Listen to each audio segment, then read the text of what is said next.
कल्पना कर सकते 6 लाख गांवों में ऑप्टिकल फाइबर नेटवर्क पहुंचेगा। हिंदुस्तान के गांव दुनिया के साथ किस प्रकार से अपना नाता जोड़ेंगे, इसकी आप कल्पना कर सकते हैं। भारत में और जर्मनी में बैठे हुए आप लोग इस बात को ज्यादा समझ पाएंगे। भारत में जितनी फास्ट इंटरनेट कनेक्टिविटी है,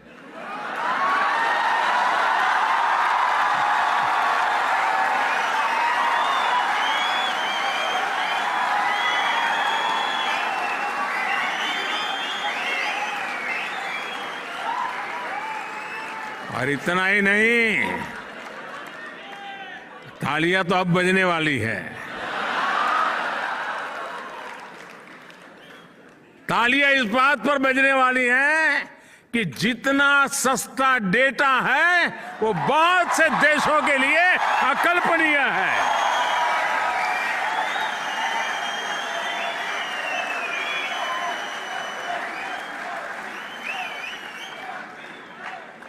पिछले साल पूरी दुनिया में हुए रियल टाइम डिजिटल पेमेंट्स, कान खोल दो, रियल टाइम डिजिटल पेमेंट में से मैं पूरी दुनिया की बात कर रहा हूं। अब भारत छोटा नहीं सोचता है।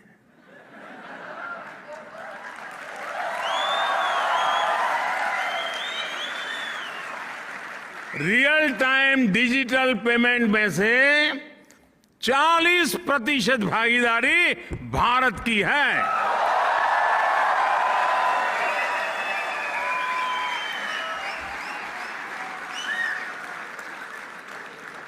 साथियों,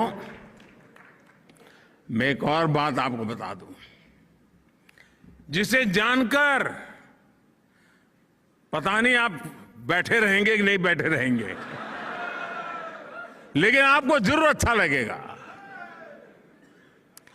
भारत में अब ट्रैवल करते समय, कहीं आते जाते समय जेब में कैश लेकर चलने की मजबूरी करीब करीब खत्म हो चुकी है।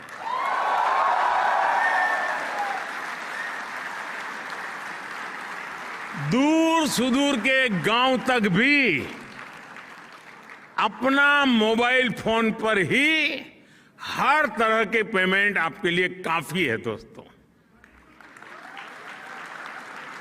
साथियों, आज भारत में गवर्नेंस में टेक्नोलॉजी का जिस तरह इंक्लूजन किया जा रहा है, वो नए भारत की नई पॉलिटिकल विल भी दिखाता है और डेमोक्रेसी की डिलीवरी क्षमता का भी प्रमाण है। आज केंद्र, राज्य और लोकल सरकारों की लगभग, ये भी आंकड़ा थोड़ा अजूबा, आज आपके लिए अजूबा होगा, केंद्र सरकार, राज्य सरकार और लोकल सेल्फ गवर्नमेंट, इनकी करीब करीब 10,000 सेवाएं, 10,000 सर्विसेज ऑनलाइन उपलब्ध है।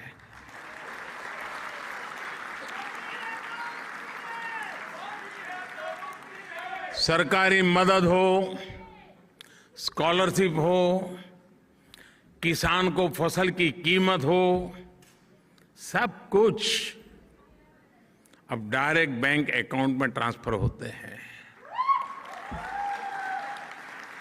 अब किसी प्रधानमंत्री को ये कहना नहीं पड़ेगा कि मैं दिल्ली से 1 रुपया भेजता हूं और 15 पैसा पहुंचते हैं।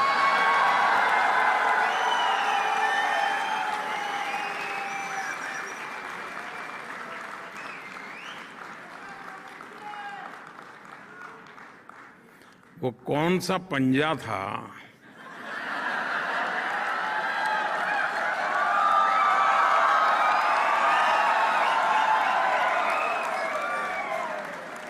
जो 85 पैसा घिस लेता था?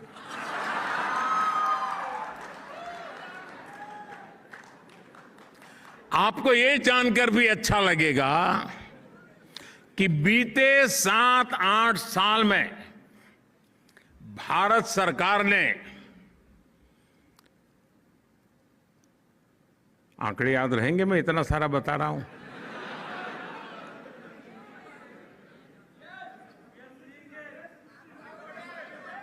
डरो मत, ये आप ही का पुरुषार्थ है, आप ही की कमाल है। पिछले 7-8 साल में भारत सरकार ने डीबीटी, डायरेक्ट बेनिफिट ट्रांसफर, सीधा एक क्लिक किया, जो हकदार है उसके खाते में पैसे चले गए। डायरेक्ट जो डीबीटी के द्वारा हमने पैसे भेजे वो अमाउंट है 22 लाख करोड़ रुपए से अधिक। यानी अब आप जर्मनी में हैं तो आपको बता दूं, 300 बिलियन डॉलर से भी ज्यादा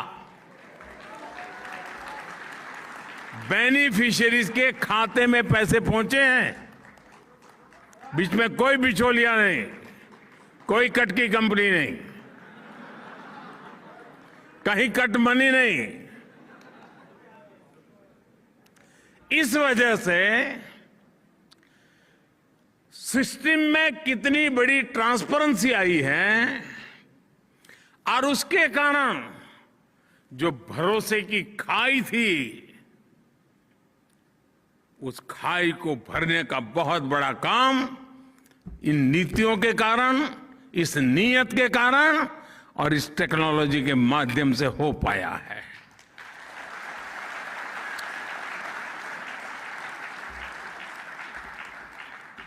साथियों, ऐसे टूल्स जब हाथ में आते हैं, जब नागरिक एम्पावर होता है,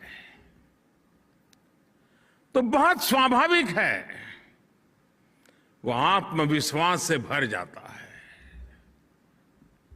वो खुद संकल्प लेना शुरू करता है और वो स्वयं संकल्प को सिद्धि में परिवर्तित करने के लिए परिश्रम की पराकाष्ठा करके देखता है और तब जाकर के देश दोस्तों आगे बढ़ता है। और इसलिए दोस्तों, नया भारत आप सिर्फ सिक्योर फ्यूचर की नहीं सोचता, बल्कि भारत रिस्क लेता है, इनोवेट करता है, इंक्यूबेट करता है। मुझे याद है 2014 के आसपास हमारे देश में, इतना बड़ा देश, सिर्फ 200-400 ही स्टार्टअप्स हुआ करते थे। कितने? जरा याद रख के बोलो ना यार। हाँ, और आज 8 साल पहले 200, 300 या 400 स्टार्टअप्स आज 68,000 से भी ज्यादा स्टार्टअप्स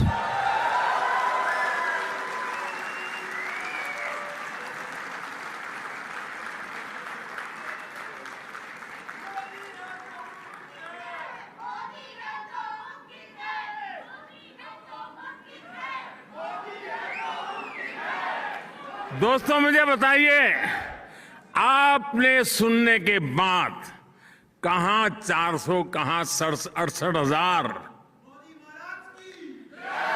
200-400 से 68,000, आपका सीना गर्व से भर गया कि नहीं भर गया?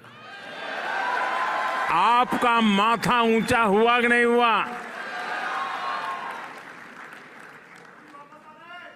और साथियों, इतना ही नहीं, सिर्फ स्टार्टअप्स की संख्या एक बात है, आज दुनिया के सारे पैरामीटर्स कह रहे हैं कि इसमें दर्जनों स्टार्टअप्स यूनिकॉर्न बन चुके हैं।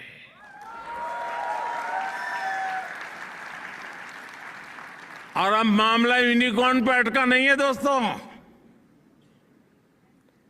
आज मैं गर्व से कहता हूं कि मेरे देश में बहुत सारे यूनिकॉर्न्स देखते ही देखते डेकाकॉर्न भी बन रहे हैं। यानी $10 बिलियन का लेवल भी पार कर रहे हैं। मुझे याद है, मैं जब गुजरात में सीएम वाली नौकरी करता था, और किसी भी हमारे साथी बाबू को पूछता है बच्चे क्या करते हैं, तो बोले आईएएस की तैयारी करता है। ज्यादातर यही कहते थे। आज भारत सरकार में बाबुओं से पूछता हूं कि भाई क्या करते हैं बेटे, बेटी क्या कर रही है, बोले साहब वो तो स्टार्टअप में लग गए। ये परिवर्तन छोटा नहीं है दोस्तों।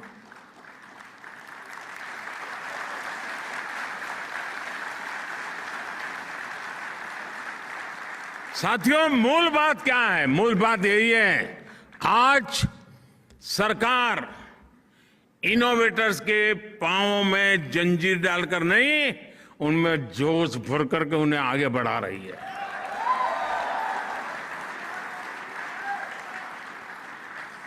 अगर आपको जियो स्पेशल क्षेत्र में इनोवेशन करना हो, नए तरह के ड्रोन बनाना हो, या स्पेस के क्षेत्र में कोई नई सैटेलाइट या रॉकेट बनाना हो, इसके लिए सबसे खुला, सबसे नर्चरिंग वातावरण आज हिंदुस्तान में उपलब्ध है दोस्तों।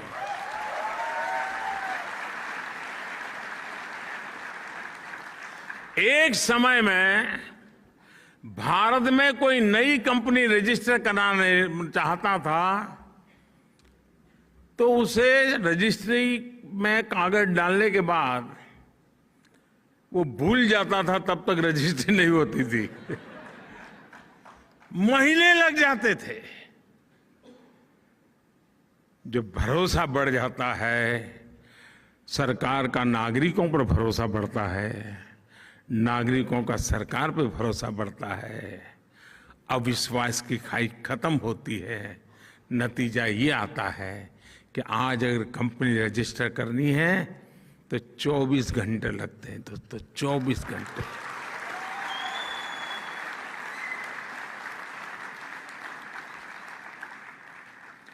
बीते कुछ वर्षों में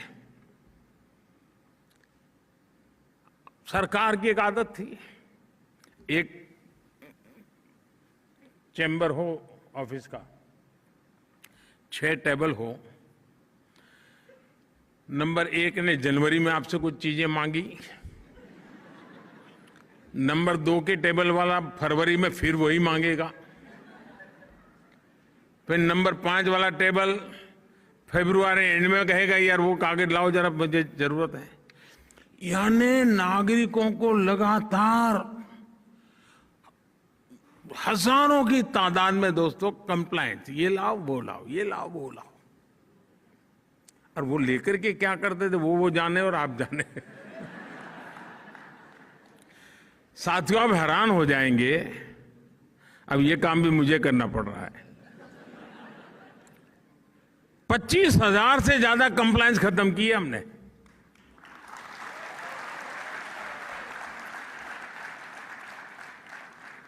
इतना ही नहीं, मैं 2013 में चुनाव के लिए तैयारी कर रहा था, क्योंकि मेरी पार्टी ने घोषित कर दिया था कि इसको प्रधानमंत्री बनाने वाले हैं। तो मैं जाता गया से भाषण करता था लोगों से। तो एक दिन दिल्ली में सब व्यापारियों ने मुझे बुलाया, तो व्यापारी का बड़ा सम्मेलन था, और उसमें जो मेरे आगे सज्जन बोल रहे थे वो कह रहे थे देखिए वो कानून बना है, वो कानून बना है, ये कानून बना है, इसका कानून हुआ, सारा ढेर सारे कानून बता रहे थे। अब चुनाव के समय तो सब लोग यही कहते हैं ठीक है मैं कर लूंगा, लेकिन दोस्तों मैं जरा दूसरी मिट्टी का इंसान हूं।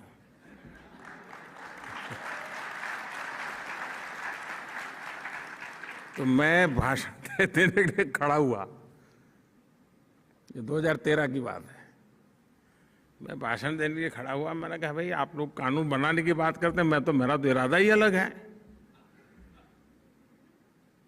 मुझे पता नहीं, मैं आपको बताऊंगा वोट दोगे कि नहीं दोगे। मेरी तो छुट्टी कर दोगे आप लोग। मैंने कहा मैं आपको वादा करता हूं मैं हर दिन एक कानून खत्म करूंगा आकर के।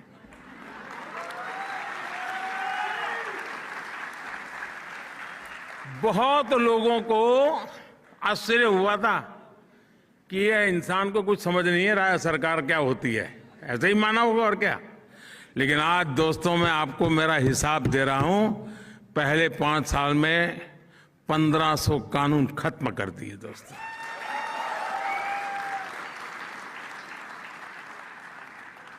ये सब क्यों? ये नागरिकों पर ये कानूनों की जंजाल का बोझ क्यों? ये भारत देश आजाद हो चुका है ना, देश मोदी का नहीं है, देश 130 करोड़ नागरिकों का है।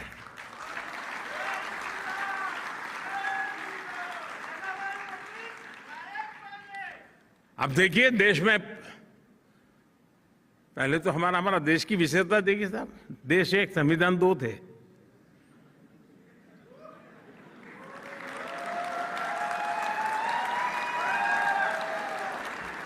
क्यों इतनी देर लगी? पुराने जमाने में कहते थे ट्यूबलाइट।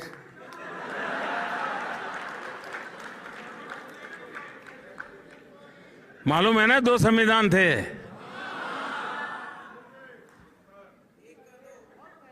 7 दशक हो गए दोस्तों, 7 दशक हो गए एक देश एक संविधान लागू करते करते।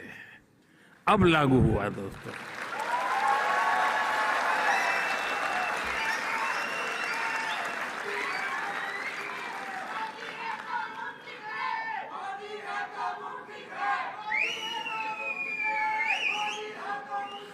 गरीब को राशन कार्ड दोस्तों, अगर वो जबलपुर में रहता है, राशन कार्ड वहां का है, और अगर मजबूरन उसको जयपुर में जाना पड़ा जिंदगी गुजारने के लिए, तो वो राशन कार्ड काम नहीं आता था।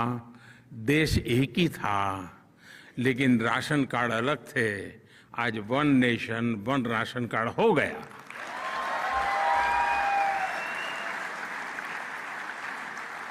पहले कोई देश में इन्वेस्टमेंट करने आता था, गुजरात में जाता था तो एक टैक्सेशन, महाराष्ट्र जाता था दूसरा टैक्सेशन, बंगाल में जाता था तीसरा टैक्सेशन। अगर उसकी 3-4 कंपनियां, एक कंपनी गुजरात में, दूसरी कंपनी महाराष्ट्र में, तीसरी बंगाल, तो तीनों जगह पे अलग अलग चार्टर्ड अकाउंटेंट को अलग अलग कानूनों से कारोबार चलता था। दोस्तों आज टैक्स व्यवस्था एक जैसी लागू हो गई कि नहीं हो गई? और हमारी वित्त मंत्री यहां बैठी है, निर्मला जी।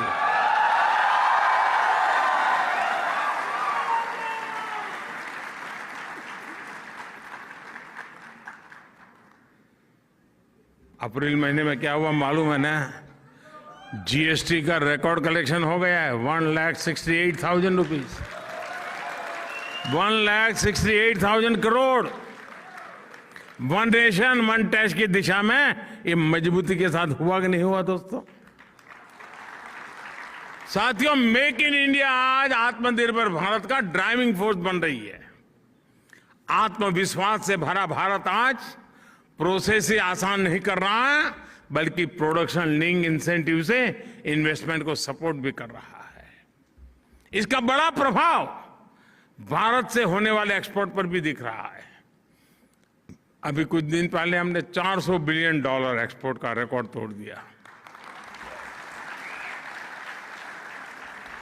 अगर हम गुड एंड सर्विसेज को देखें तो पिछले साल भारत से $670 बिलियन यानी करीब करीब 50 लाख करोड़ रुपए का एक्सपोर्ट हुआ है। आंकड़ा देख करके हाथ जम गए क्या?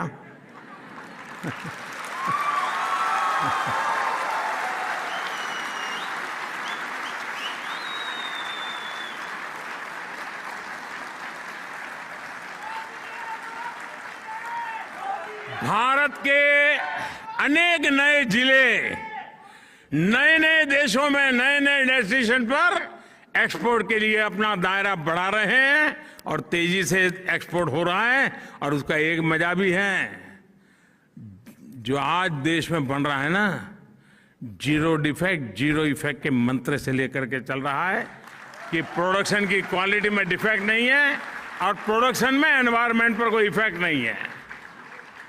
साथियों, 21वीं सदी के तीसरे दशक की सबसे बड़ी सच्चाई ये है कि आज इंडिया इज गोइंग ग्लोबल।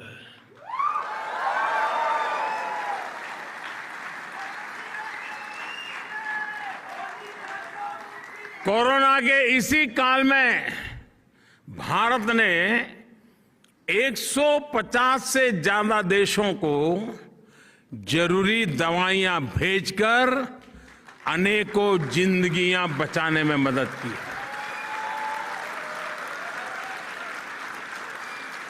जब भारत को कोविड के वैक्सीन बनाने में सफलता मिली तो हमने अपनी वैक्सीन से करीब 100 देशों की मदद की है। दोस्तों, साथियों, आज का ताजा खबर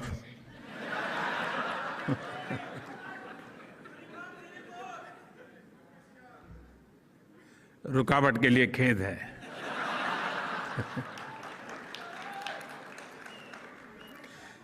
आज विश्व में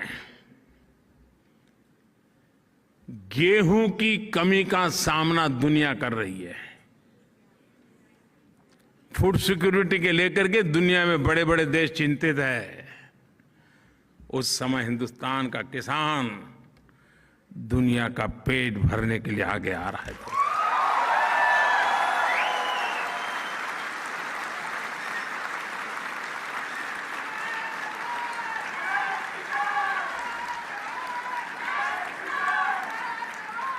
साथियों, जब भी मानवता के सामने कोई संकट आता है तो भारत सॉल्यूशन के साथ सामने आता है।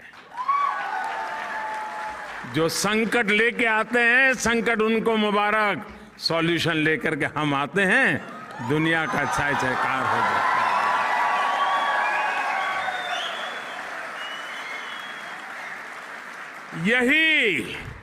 दोस्तों, यही नया भारत है, यही नए भारत की ताकत है।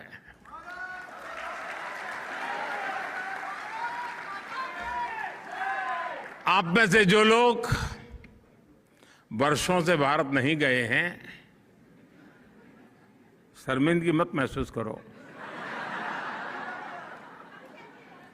लेकिन उनको जरूर लगता होगा आखिर ये हुआ कैसे, इतना बड़ा परिवर्तन आया कैसे।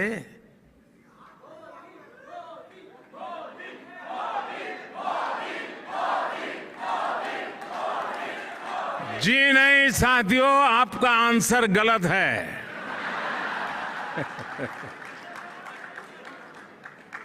मोदी ने कुछ नहीं किया है, 130 करोड़ देशवासियों ने किया है।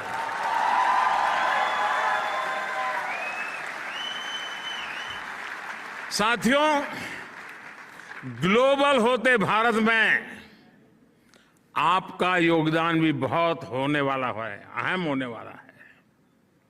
आज भारत में लोकल के प्रति जो क्रेज पैदा हुआ है वो वैसा ही है जब आजादी के आंदोलन के समय स्वदेशी वस्तुओं के लिए पैदा हुआ था।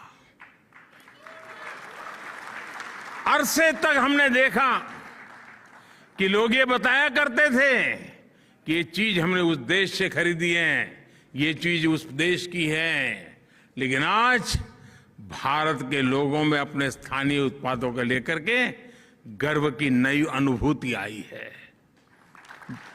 आपको भी पता होगा, आज से 20 साल 10 साल पहले जब आप घर चिट्ठी लिखते थे कि मैं फलानी तारीख को आ रहा हूं, तो फिर घर से चिट्ठी आती थी, आते समय ये ले आना। आज जब जाते हो तो घर से चिट्ठी आती है कि यहां सब मिलता है, मत लाना।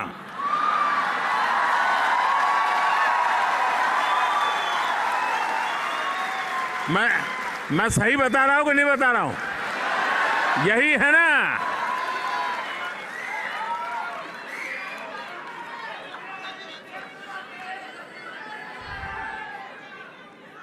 दोस्तों, यही ताकत है और इसलिए मैं कहता हूं वोकल फॉर लोकल। लेकिन आपका लोकल यहां वाला नहीं।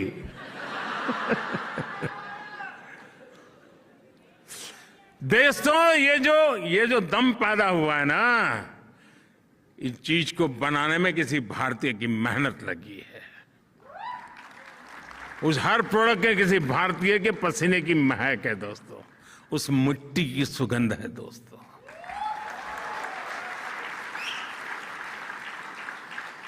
और इसलिए जो हिंदुस्तान में बना हुआ हो, हिंदुस्तान की मिट्टी की जिसमें सुगंध हो, हिंदुस्तान के युवा का जिसमें पसीना लगा हो, वो हमारे लिए फैशन स्टेटमेंट होना चाहिए दोस्तों।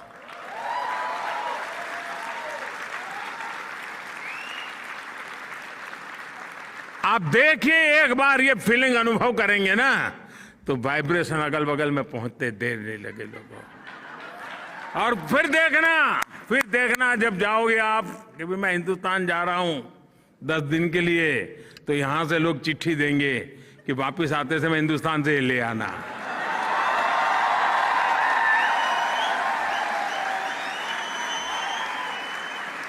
ऐसा होना चाहिए कि नहीं होना चाहिए? ये काम आपको करना चाहिए कि नहीं करना चाहिए? देशियों में एक शानदार उदाहरण बताता हूं आपको। बड़ा सिंपल सा उदाहरण बताता हूं,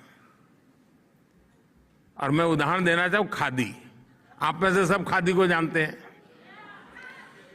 खादी और नेता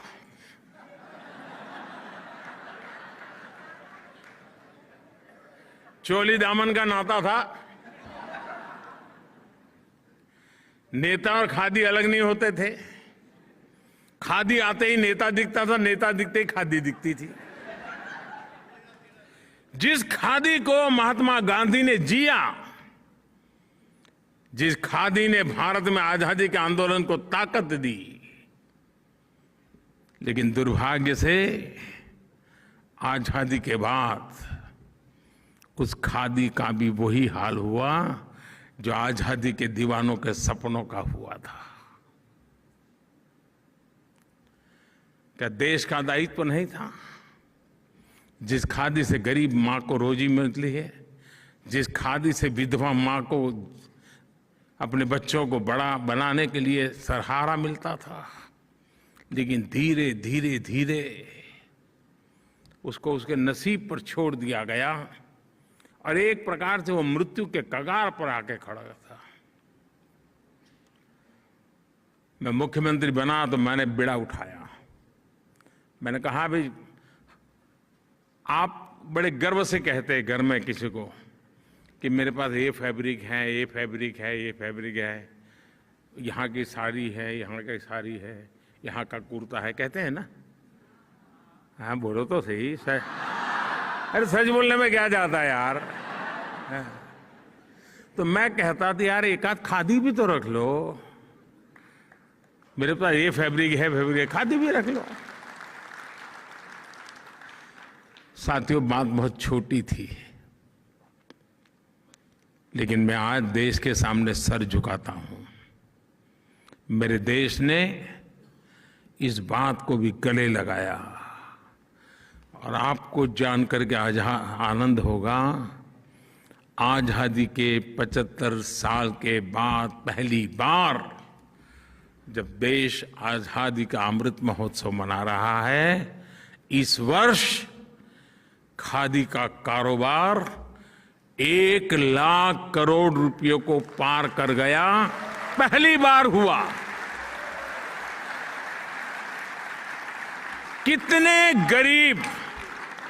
कितने गरीब विधवा माताओं को रोजी रोटी मिली होगी। देखो, पिछले 8 साल में खादी के उत्पादन में जो लगभग 250% की वृद्धि हुई है।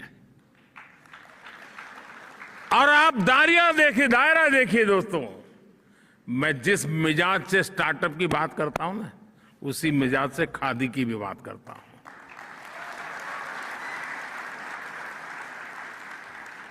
जिस मिजाज से मैं सैटेलाइट की बात करता हूं, उसी मिजाज से मैं सॉइल की भी बात करता हूं।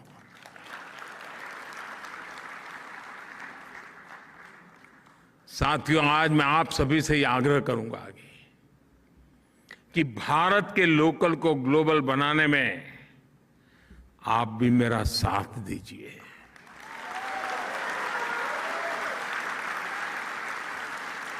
यहां के लोगों को भारत के लोकल की विविधता, भारत के लोकल की ताकत, भारत के लोकल की खूबसूरती से परिचित आप बहुत आसानी से करवा सकती है।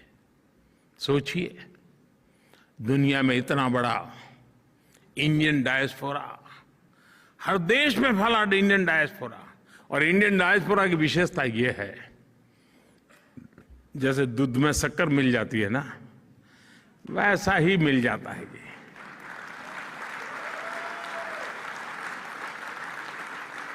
और पता ही नहीं चलता, वैल्यू एडिशन कर देता है, दूध को मीठा बना देता है। जिसके पास ये सामर्थ्य है, वो आसानी से हिंदुस्तान के लोकल को अपने प्रयासों से जर्मनी की धरती पर ग्लोबल बना सकता है।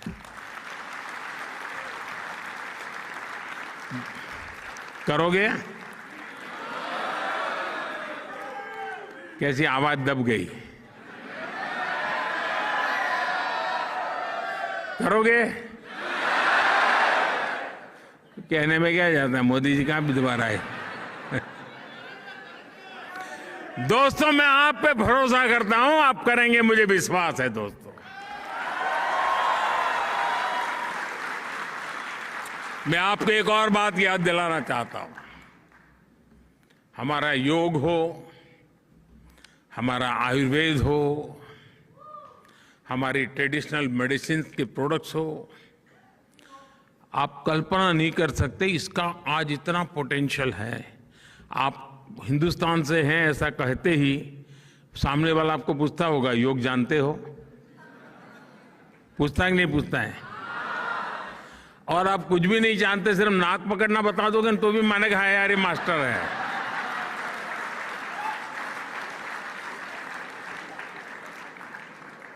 भारत के ऋषि मुनियों की तपस्या की आबरू इतनी है कि आप एक छोटा सा बोर्ड लगा दो या कोई ऑनलाइन प्लेटफॉर्म खड़ा कर दो और नाक पकड़ना सिखा दो, डॉलर देकर के फी देने आएगा कि नहीं आएगा?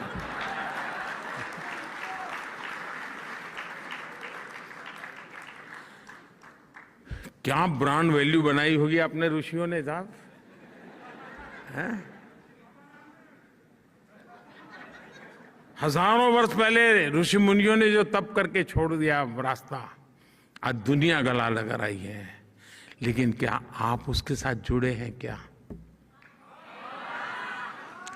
मैं आपसे आग्रह करूंगा, 21 जून को इंटरनेशनल योगा डे है, बहुत दूर नहीं है। अभी से टोलियां बना करके चारों तरफ छा जाइए दोस्तों, हर किसी को नाक पकड़ना सिखा दो दोस्तों।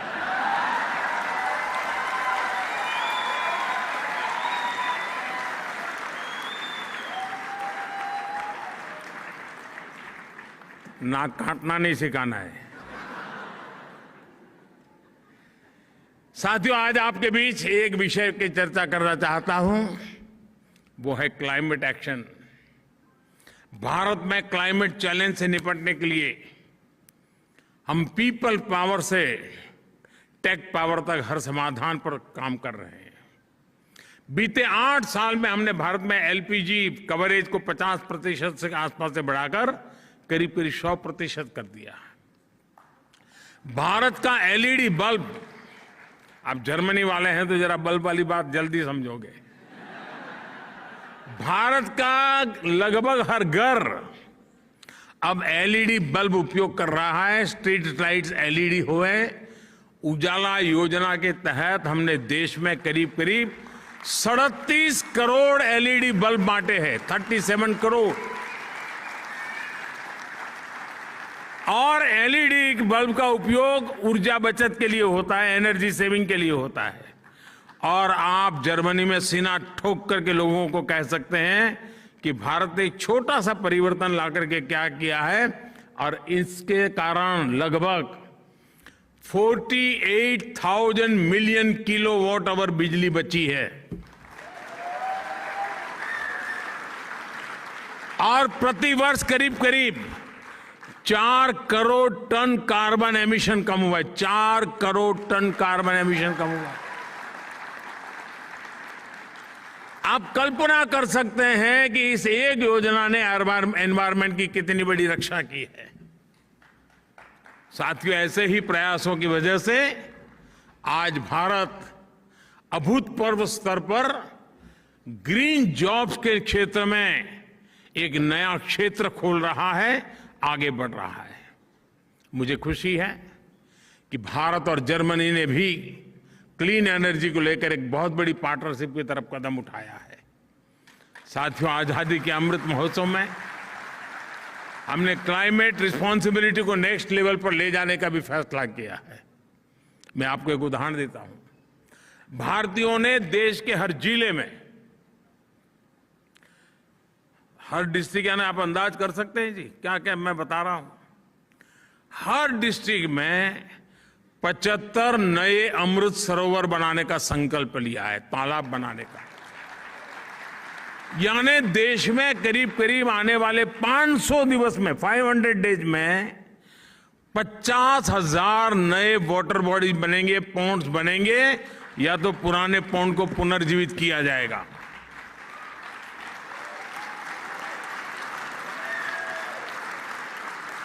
जल ये जीवन है, जल है तो कल है।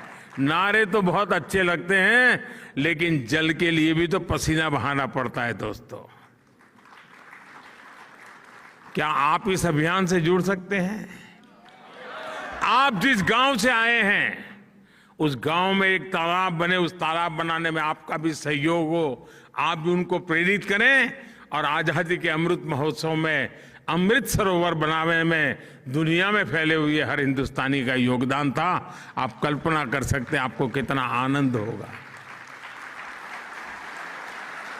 साथियों, भारत की बेहतरीन समझ रखने वाले मशहूर जर्मन विद्वान मैक्स मूलर ने इंडो यूरोपियन वर्ल्ड के शेयर्ड फ्यूचर की बात की थी। आप में से सब लोग यहां दिन में 10 बार उसका उल्लेख करते होंगे। 21वीं सदी में उनको जमीन पर उतारने का ये बेहतरीन समय है। भारत और यूरोप की मजबूत साझेदारी दुनिया में पीस और प्रॉस्पेरिटी सुनिश्चित कर सकती है। ये साझेदारी निरंतर बढ़ती रहे। आप भी इसी उत्साह और उमंग के साथ मानव कल्याण के लिए, भारत के कल्याण में कुछ न कुछ योगदान देते रहें, क्योंकि हम तो वसुधैव कुटुंबकम वाले लोग हैं। साथियों, आप जहां हो, बहुत आगे बढ़ो, फलो फूलो, आपके सारे सपने पूरे हो, ये मेरी आपके लिए बहुत बहुत शुभकामनाएं हैं। और 130 करोड़ देशवासियों की शुभकामनाएं आपके साथ हैं। आप खुश रहे, स्वस्थ रहे। बहुत बहुत धन्यवाद।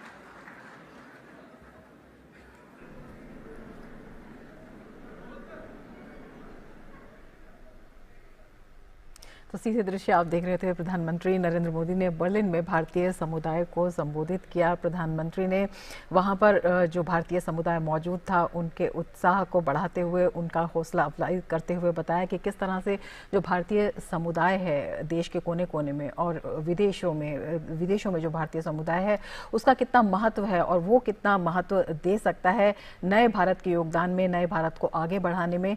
प्रधानमंत्री ने कहा कि बेहद खुशी उन्हें हो रही है वहां पर जो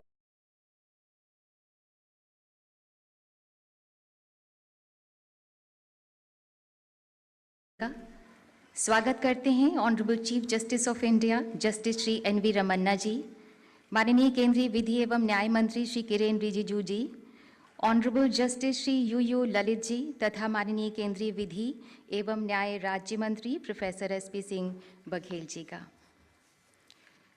लोकतंत्र की आधारशिला न्यायपालिका और लोक प्रतिनिधियों मुख्यमंत्रियों के इस सम्मेलन, इस संगम में आप सभी विद्वज्जनों का हृदय से अभिनंदन करते हैं। न्यायिक प्रक्रिया नागरिकों के अनुकूल हो, गरीबों की जरूरत के अनुरूप हो, सहज, सरल, सुगम, सुलभ और अविलंब न्याय की परिकल्पना फलीभूत हो। ये संकल्प हम सबका और भी मजबूत हो। केंद्र द्वारा ऊर्जा के जरिए तथा एग्जीक्यूटिव और जुडिशरी के सामंजस्य से न्याय प्रणाली के सामने आई चुनौतियों से कैसे निपटा जाए, ये सम्मेलन इसी का मंथन है और निश्चित ही इससे अमृत की प्राप्ति होगी। ये सम्मेलन लोकतंत्र के सच्चे मूल्यों को मजबूत तो करेगा ही, भारत देश के होलिस्टिक विकास का मार्ग भी प्रशस्त करने में मील का पत्थर साबित होगा। अब हमारा निवेदन है माननीय केंद्रीय विधि एवं न्याय मंत्री श्री किरेन रिजिजू जी से कि कृपया स्वागत संबोधन दें।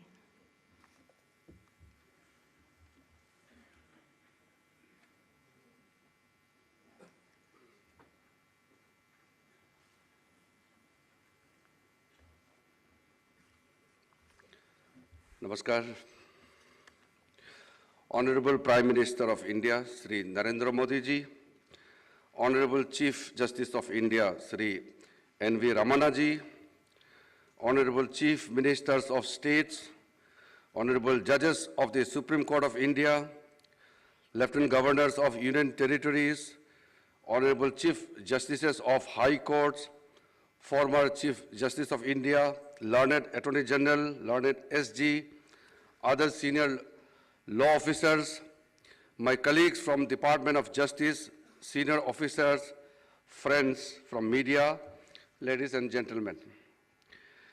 It is my honor and privilege to welcome Honorable Prime Minister to the joint conference of Chief Ministers of States and Chief Justices of High Courts, an event aimed to deliberate on ways to deliver timely, affordable, and quality justice to the citizens of this country. We are grateful to you, sir, for sparing your valuable time for this event, and we look forward to your valuable guidance.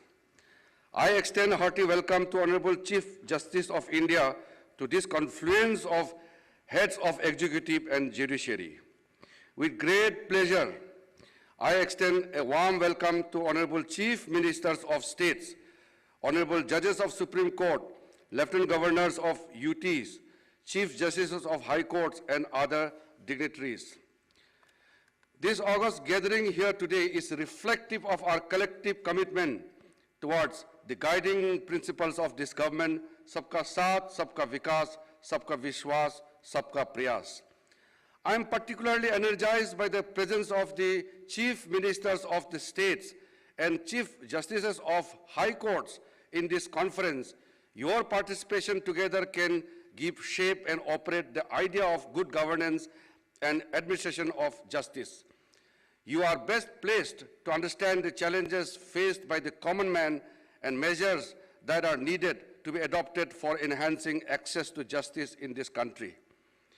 This is a unique opportunity for an honest and constructive dialogue between the government and judiciary on finding concrete solutions for efficient delivery of justice. A lot was achieved in the last joint conference held in April 2016. I'm happy and encouraged to note that a lot of ground has since been covered over the last 6 years. This is all due to some praiseworthy collaboration between the executive and judiciary at both central and state levels. I'm happy to state that the centrally sponsored schemes for development of infrastructure facilities for judiciary has been extended till 2025-26 with the budgetary outlay of 9,000 crore, including the central share of 5,307 crore. The COVID pandemic has hard hit our judiciary delivery mechanism. Embarking on the Digital India vision of Honorable Prime Minister, the e-court integrated mission mode project was launched with an objective of improving access to justice using technology. Under the project, 18,735 courts across the country have been computerized. Our courts have risen to the occasion and made use of innovative information and communication technology means to keep justice system accessible to common man through e-filing of cases and hearing through video conferencing. Supreme Court has emerged as a global leader with more than 2.8 lakh virtual hearing. The high courts and district courts together have conducted nearly 1.84 crore virtual hearings. Another significant contribution under the e-court project is National Judicial Data Grid, through which lawyers and litigants can access case status information of over 20.23 crore cases and 17.22 crore orders and judgments pertaining to these courts. The data is uploaded on real-time basis by the connected courts. Yet another landmark achievement of e-courts project in the country is the setting up of virtual courts. There are 17 virtual courts functioning in 13 states and UTs, which primarily deal with petty traffic offenses. These courts have covered nearly 1.39 crore cases and realized 236.88 crore online fines. Besides being environmentally friendly, as cases are adjudicated in a paperless manner, it has led to saving of judicial manpower and added to the convenience of the citizens. An array of legislative and policy reforms have been launched to strengthen the enforcing contracts regime under the ease of doing business initiative of the government. For speedy resolution of commercial cases, the Commercial Courts Act 2015 was passed and again amended in 2018, which led to the establishment of dedicated commercial courts for the first time in Delhi, Mumbai, Kolkata, and Bengaluru, with dedicated infrastructure and exclusive judicial officers and staff. This has led to the focused attention on commercial disputes resolution and their speedy disposal. As part of the agenda of this meeting, it is proposed that in case more than 500 commercial disputes are pending, state governments may consider establishing one more dedicated commercial court for the same. In cases where the pendency is less than 500 commercial disputes, establishment of designated commercial courts may be considered to aid efficient and timely disposal of commercial cases.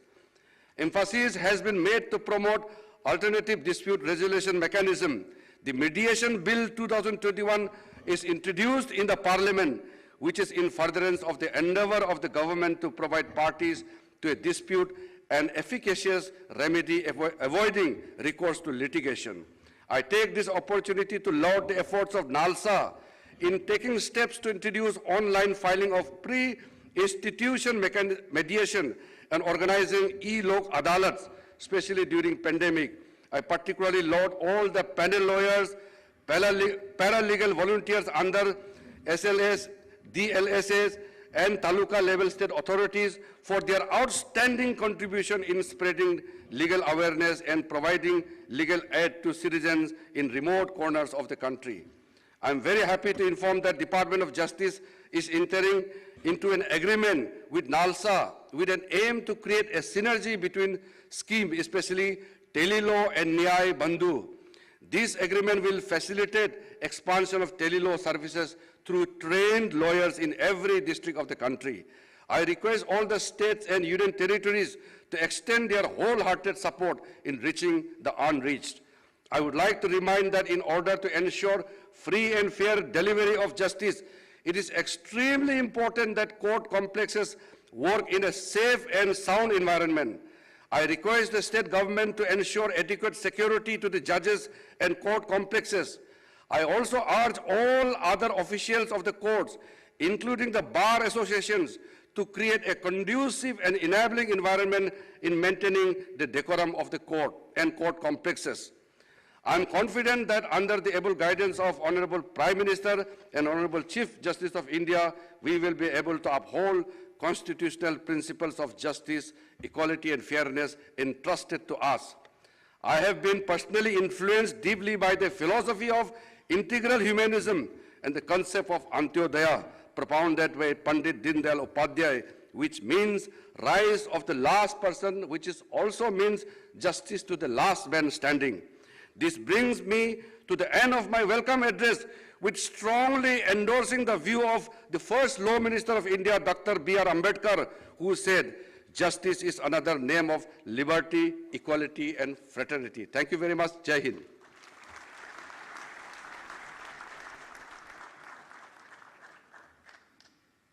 बहुत बहुत धन्यवाद माननीय आपका। और अब हमारा विनम्र आग्रह है honourable chief justice of India justice Shri N V. Ramana ji आपसे कि कृपया अपने विचार प्रस्तुत करें।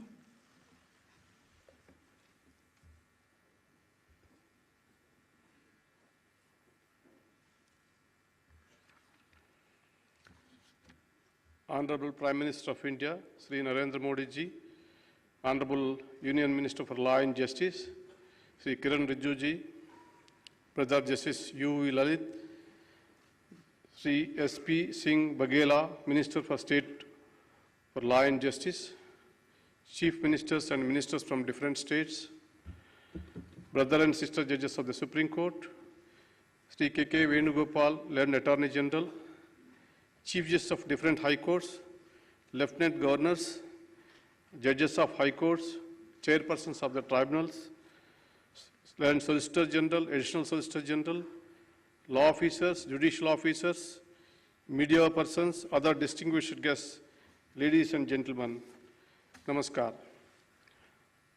I am very happy to be taking part in the 11th Joint Conference of Chief Ministers and Chief Justices for two reasons. Firstly, because we are meeting after 6 long years.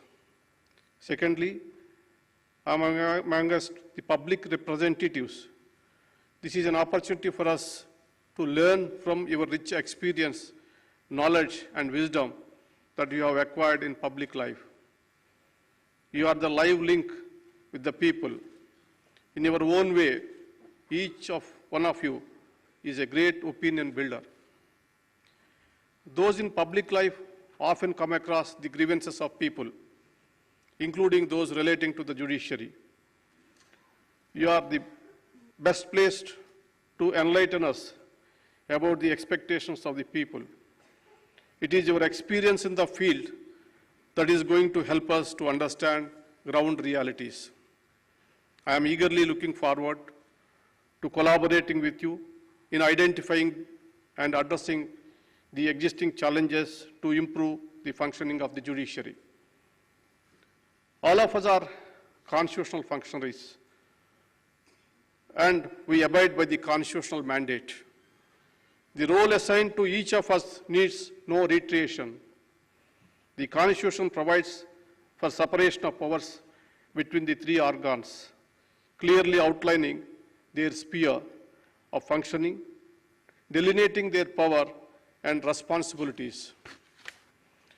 It is the harmonious and coordinated functioning among the 3 organs of the state that has preserved and strengthened the democratic foundation of this great nation over the last 7 decades. While discharging our duties, we all must be mindful of the Lakshmana Rekha. The judiciary would never come in the way of governance if it is in accordance with law. We share your anxiety and concern regarding the welfare of the people. However, at the head of the judiciary, Indian judiciary, I shall attempt to present a broader picture about the judiciary as a whole and highlight the issues that are affecting the system. The 140 crore strong population of the world's largest democracy is bound to test its judiciary. No other constitutional court in the world hears such a wide range of issues in which large number. The situation was foreseen by the first Chief Justice of India, Justice Hiralal Kanya, who had once said, I quote, "This court would be called upon to discharge its duties as perhaps no other court has so far been called upon to do so," unquote. I would like to begin with the identifying few contributing factors for docket explosion in the Indian scenario. If a Tahsildar acts upon a grievance of a farmer regarding land survey or a ration card, the farmer would not think of approaching the court. If a municipal authority or a Gram Panchayat discharges its duty properly, the citizens need not look to courts. If revenue authorities acquired land through due process of law, the courts would not be burdened by land disputes. Apparently, these cases account to 66% of pendency. It is beyond my understanding as to why interdepartmental disputes of the governments or fights between public sector undertakings and the governments end up in courts. If service laws are applied fairly in matters of seniority, pension, and so on, no employee will be compelled to go to courts. It is well known and acknowledged fact that government are the biggest litigants,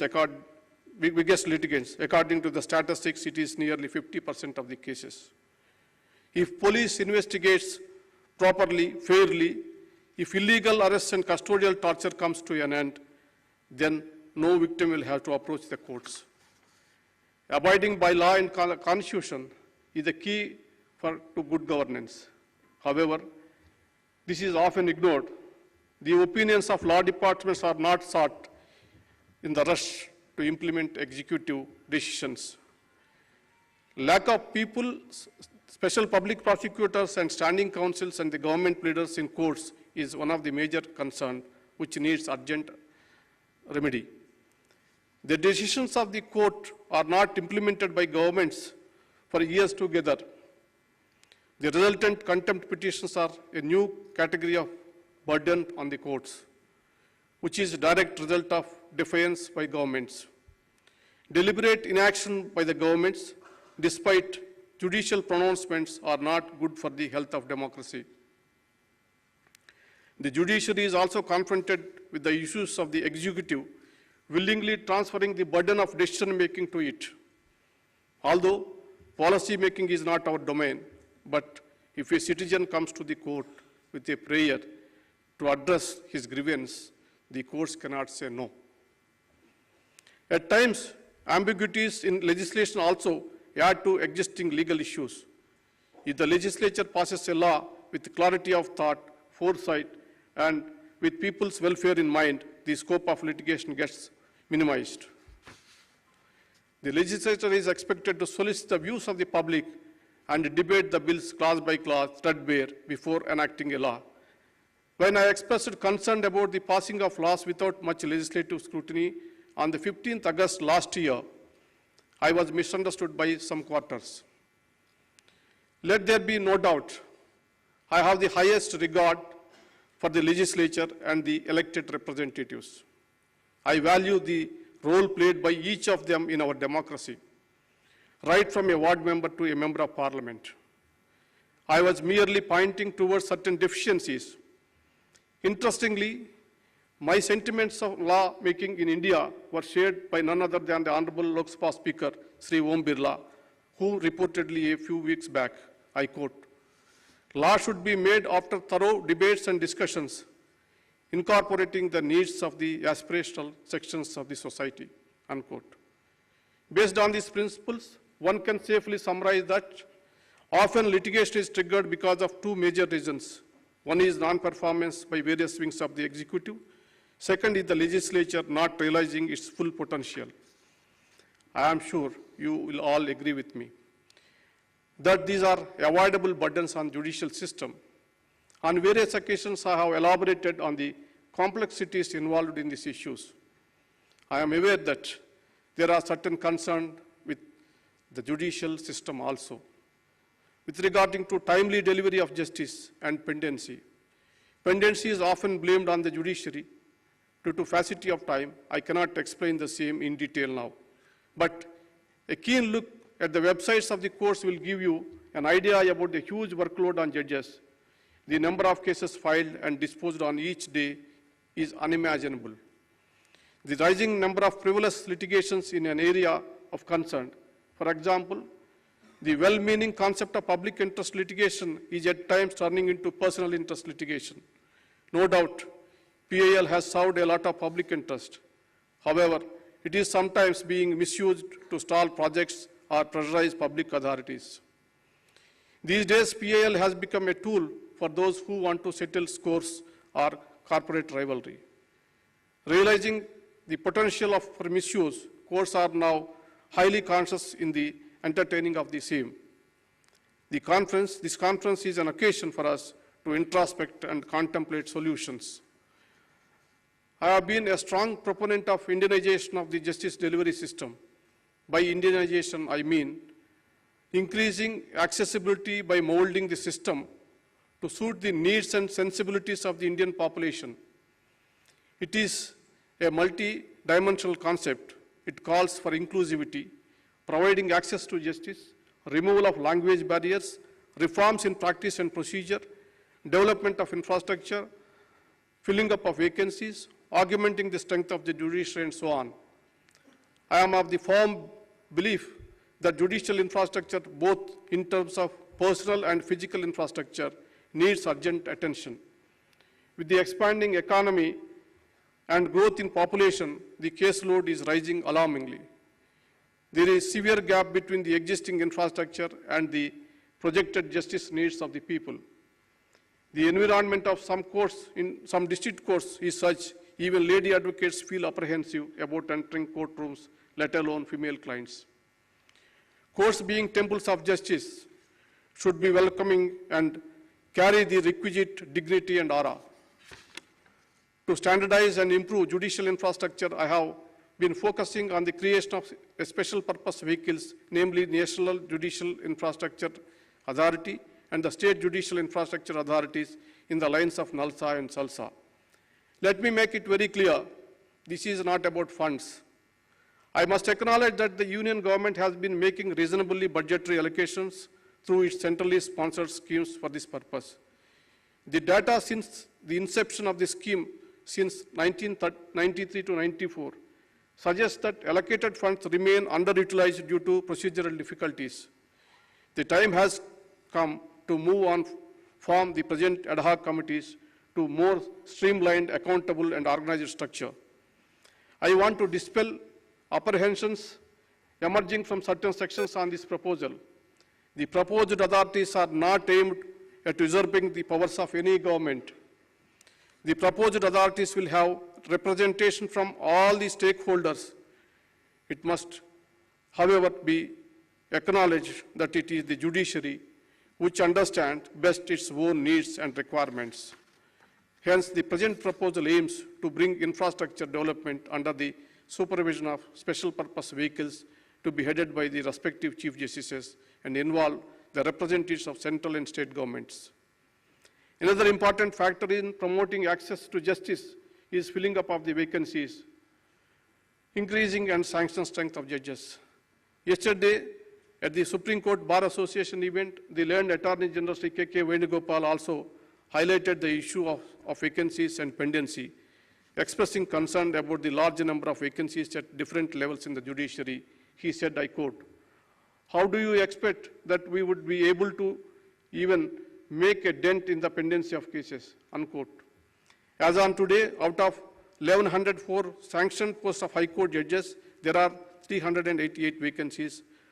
From day one, it has been my endeavor to fill up judicial vacancies. We have made 180 recommendations for appointing in various courts during the last 1 year. Out of this, 126 appointments has been made. I thank the Government of India for clearing the names. However, 50 proposals are still waiting for approval. The High Courts have sent 100 names, which is yet to reach us. The data reveals the earnest efforts being made by the judiciary to fill the vacancies. I would also like I would like to urge the Honorable Chief Ministers to extend wholehearted cooperation to the Chief Justices in their endeavor to strengthen the district judiciary.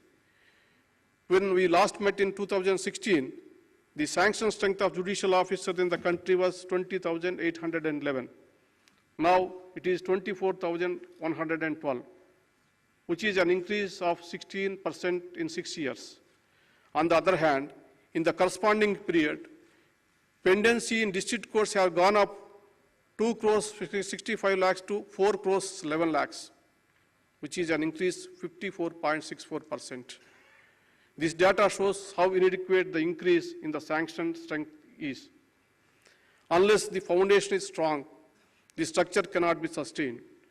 Please be generous in creating more posts and filling the vacancies so that our judge population ratio is comparable to advanced democracies. As for sanction strength, we have just around 20 judges for 10 lakh population, which is alarming. Another important aspect of Indianization is inclusivity. The judiciary, as well as every other institution of our democracy, must mirror the social and geographical diversity of the country. I am receiving many representations for introducing local languages in the proceedings before the High Court. I think the time has come now to revisit the demand and take to its logical conclusion. The practice of law before constitutional court should be based on one's intelligence and understanding of law and not mere proficiency in language. The concept of access to justice in India is much broader than simply providing lawyers for representation before courts. I am proud to state that India has one of the best free legal aid services in the entire world. Under the able leadership of Brother Justice Lalit, legal service authorities are doing a tremendous job. I thank the Government of India and other state governments providing active support in this area. Brother Justice Kanvilkar is contributing immensely, strengthening the Supreme Court legal service by deploying modern technology. Brother Justice Chandrachud is adding huge value to the e-courts project. His efforts will ultimately lead to much needed modernization of the Indian judiciary. Brother Justice L. Nageswara Rao heading a committee of artificial intelligence, whose work I believe is going to revolutionize the way the judiciary functions. I thank each one of them. Honorable Chief Ministers and Chief Justices, all that I can say is that it is the active collaboration based on our collective wisdom that can